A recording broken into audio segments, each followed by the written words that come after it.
Chapter 5. Everyone screamed. Daisy ran for the door. I could feel my jaw dropping, but I knew what I had to do. I snatched my sopping wet dress from the rail, flung it over the flames, and stamped on it.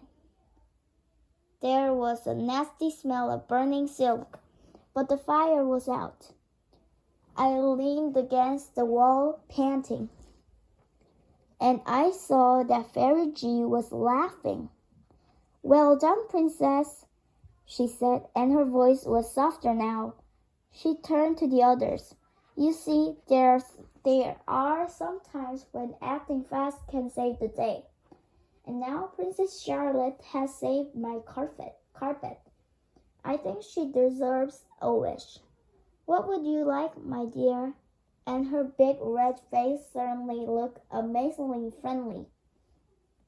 Of course, I wish that Alice, Daisy, Emily, Katie, and Sophia could have their dresses back as good as new. "Excellent," beamed Fairy G, and she snapped her big fat fingers. "Have you ever seen sparkly pink fairy dust?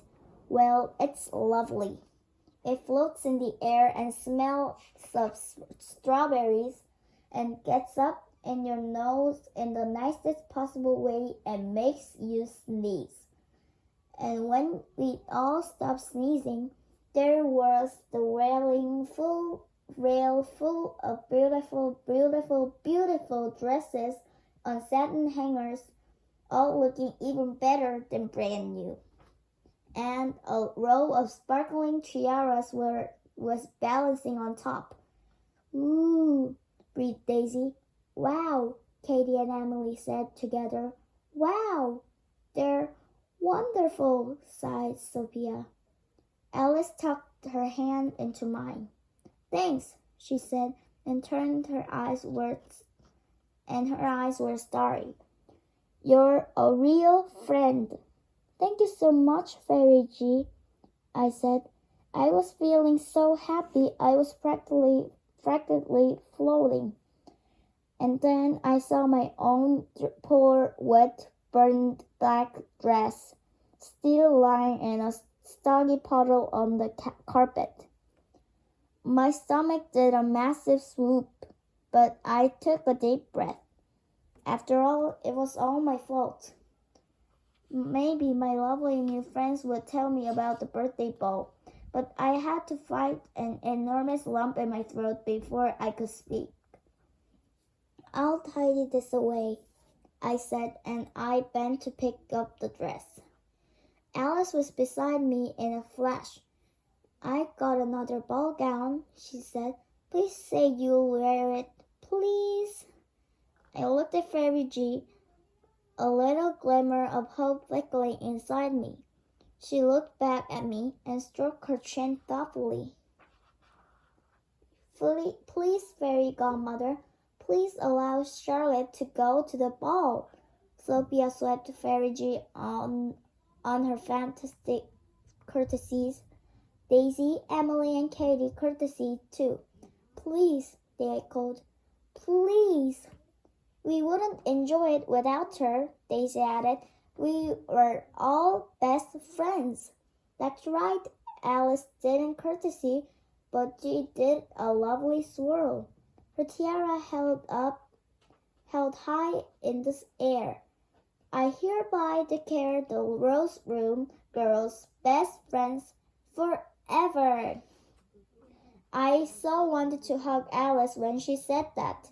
I'd always been a bit of my own, and I've been hoping to find some real friends at the Princess Academy, and now I knew I had. It was still my very first day, and I nearly ruined everything. But I was part of something really, truly special. And I could see Katie's eyes were shining, and Sophia was smiling, and Emily and Daisy were nodding, yes, like mad. Fairy G began to chuckle. "Very well then. she said. All of the members of the Rose Room shall go to the ball, but I think Princess Charlotte had better wear her own dress. Don't you? And she took my dress from me. More fairy dust twinkled in the air, and it was in my arms, and it was so perfect I couldn't believe my eyes. Soft pink was swirly petticoats just like before, but now it was covered with sparkly of magical fairy dust. It was exactly what I'd always dreamed of. Just one more thing, Fairy G said as she opened the door for us. There will be no minus 4 points for any of you. In fact, her eyes began to twinkle. I'll give each of you 20 plus Tiara points. 20 points for true friendship. We started to thank her, but she waved us away. Quick, quick, quick! Some of us have to get ready for the ball. And she shooshed us out. And as we went, I noticed that her carpet was perfect. Not the teeniest sign of a burn. Fairy G saw me looking, and she winked and she shut the door firmly behind me.